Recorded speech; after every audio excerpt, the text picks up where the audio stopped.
Poput Orwella ili Kiplinga, i ovaj britanski pisac deo života proveo je na obodima carstva za koje se govorilo da u njemu sunce nikada ne zalazi.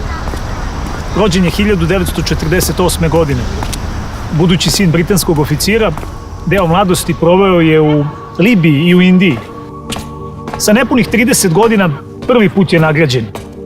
Sa punih 60 bio je laureat Bookerove nagrade, najprestižnijeg literarnog priznanja u zapadnoj Evropi, u zapadnoj Americi i Kanadi. Roman Iskupljenje je njegovo najveće delo.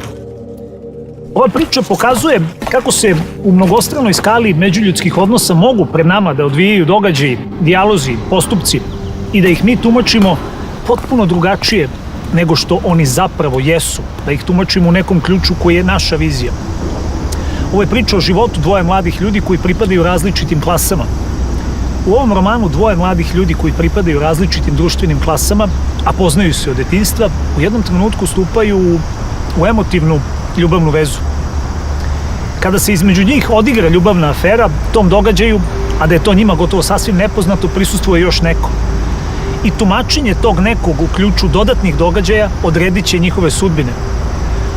Uprkos tome što se u ovom romanu prikazuju i događaji kod Dunkerka, gde se britanske trupe nalaze u nemačkom okruženju, ovo nije ratni roman. To je priča o dvoje mladih ljudi koji, uprkos ogromnom broju teškoća, pokušavaju da budu zajedno i da zasnuju porodicu. Kao i ostali veliki majstori proze, Ian McEwan ne završava ovaj roman u nekoj određenoj tački. I pored njegovih romana Betonski vrt, Crni psi ili Subota, mislim da će teško uspeti da nadmaši ono što je dao sa romanom Iskupljenje.